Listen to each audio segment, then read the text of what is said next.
We gotta talk about something. All right.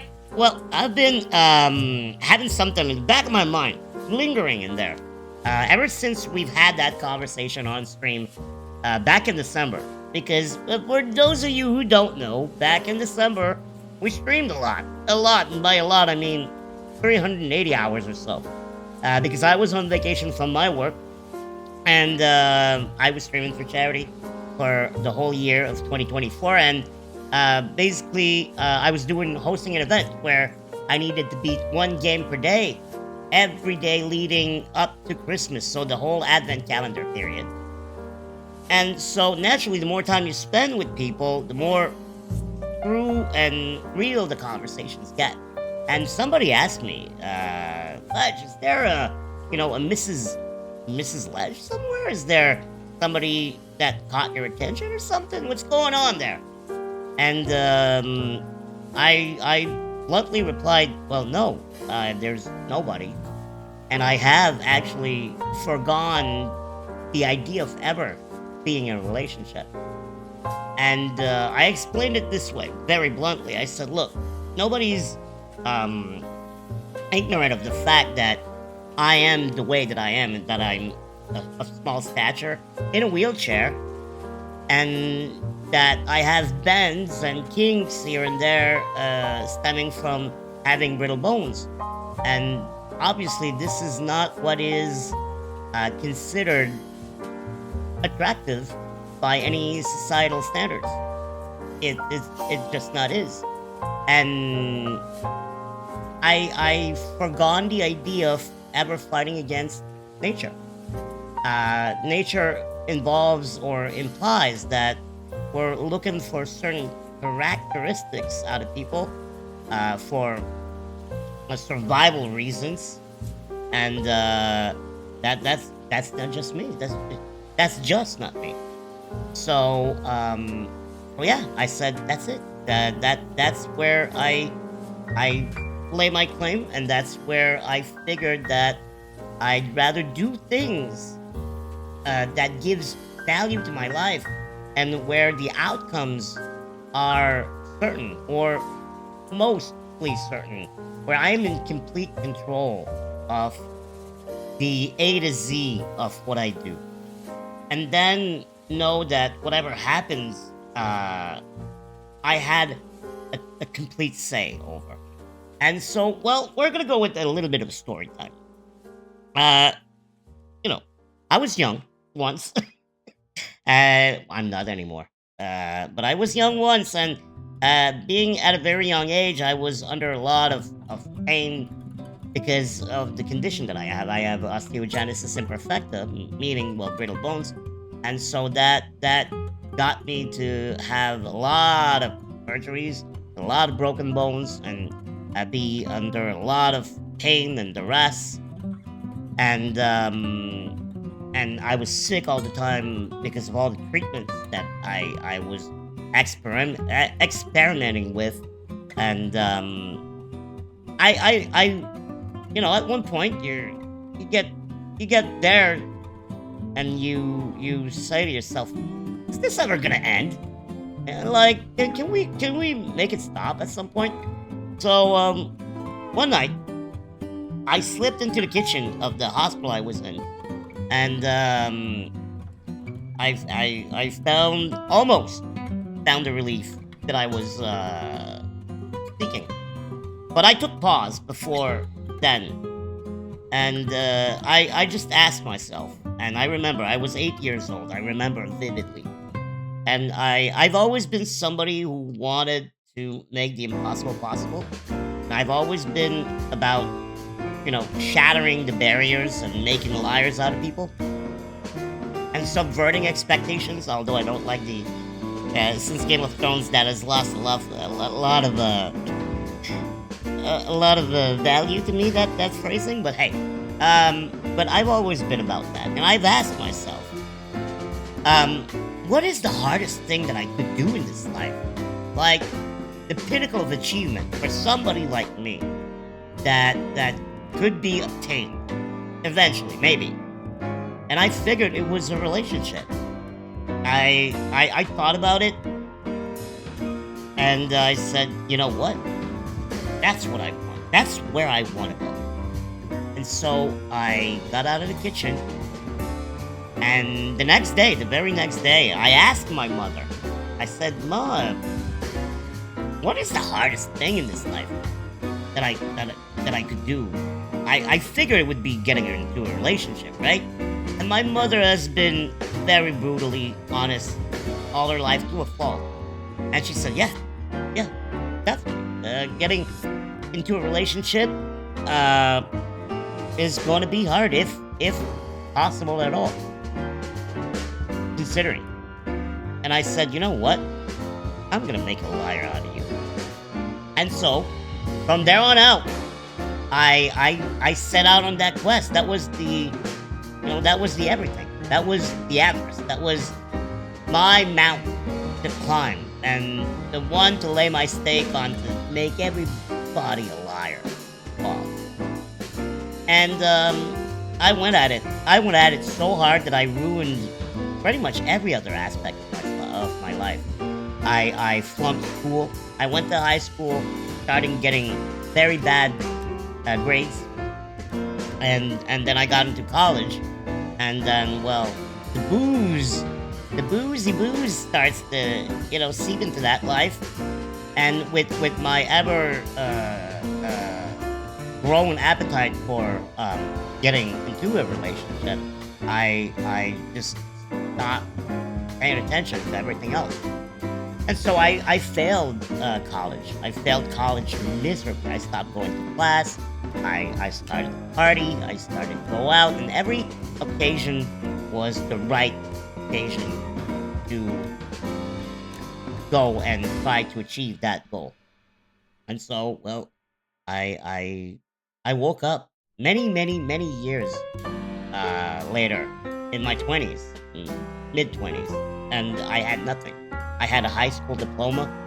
I was not making ends meet, and well, I got help. I got help from somebody to get a job, and I got a job at a client care service in the telecommunications business, and I that was miserable. I did that for 6 years, getting yelled at for pennies, or even a couple dollars sometimes. And I get it. I mean, money's hard to come by, and people will go to great lengths to um, try to get a little bit ahead, and that's fair.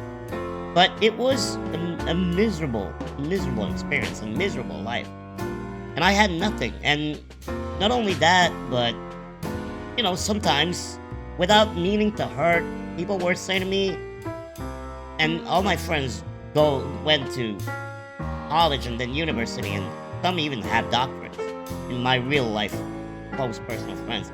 And sometimes it would come out that, hey, you only have a high school degree, shut up. Things like that, in jest, but they hurt. They definitely hurt. So, at one point, I got fed up with my life, and having far outlived my life expectancy, and having put all the eggs in the basket of relationship, I said, you know what? Maybe that's just not it. And so, I applied to university. I applied to university the way you apply for a job, because in Quebec, I live in Quebec. There is such a thing where if you skip college and you don't go to school for a certain period of time, you can apply to a university with basically what is a resume. So that's what I did. I did a big old resume with a cover letter explaining all my life trajectory, and how I misprioritized things in my life, and basically after all was said and done, I got in. I got welcomed in. I got given a new chance, a fresh take. And so I went in, and I went in with real intent, knowing that this was my lifeline, and this was the ticket to the life that I was actually seeking. And I lo and behold, I mean, I gave it my all, and I graduated with, with honors. And after that, well, I started working, as for myself, as an entrepreneur in the financial sector. I studied administration and in finance, and so, and then I got into a great company, and now I have, a very good life. I have a great job. I have great benefits. I have everything that, luckily, I found a way to get everything that you can really wish for in this life. And my message is the following, it's not coming from an MRA or a meninist perspective. I understand nature, and I understand the intricacies and the social web of what makes somebody more palatable than someone else. And I have the same, cravings. I find some people more beautiful than others. And even though that's very surface level, it just do be that way. It is nature. I'm not exempt from the laws of nature. There's some body types and some people that are more attractive to me than somebody even like me. I know people like me. I'm not attracted to them. I'm sorry. But that's just the way it is. And knowing that, I'm telling you this because at one point I figured this. I figured that my time on this earth and my time in this life, which I'll never get back, is much better served doing things for myself where I am in complete control of the outcome. From A to Z, the whole kit and caboodle, the whole chain. And when you're doing things where you're in control of everything, you're most likely gonna get the outcome you seek. And so what I'm saying is, stop relying on external factors before thinking that life's gonna get better. Life's gonna get better. Life's gonna get better if you take charge and you take control and you do things with purpose and intent where you know that you don't need anybody else's input. I didn't need anybody else's input to get the grades that I got. I got the grades because I put in the work and I put in the time, and I was in control of the whole of it, which allowed me to apply for a great job. And at that job, but whatever task I was given, I accomplished. And I took the time to accomplish them the best I could, in a way that got me recognition, and in the way that I was in control of the whole chain of command, of operation, and was not waiting for anybody else. And I got the outcome that I sought. And so, what I'm saying is, stop relying people on other external factors to live a happy, fulfilling life. Most likely, it's not gonna come. You need to start looking inwards, looking at yourself and what you're good at, and bet on those strengths to leverage yourself into a better position in life. And then, maybe then, the fact that you're happy, that you're covered, that you're comfortable, that you have the basis covered, maybe then the happiness and the comfort and the peace that emanates from you and your demeanor, maybe that will make you more attractive in a way that it will get you there. It will get you where you want to be. But stop relying on external factors, people, because you're not in control of the whole thing. And so, yeah, so that's the message. That's what I had in mind, and that's the advice that I'm putting out there is, stop waiting for something. Just take control. Take control and do it all. and go at it. And it's okay in life to accept that some things are maybe not really achievable. Maybe. Who knows? Maybe you'll be pleasantly surprised, but don't wait for that to be happy. Find it elsewhere.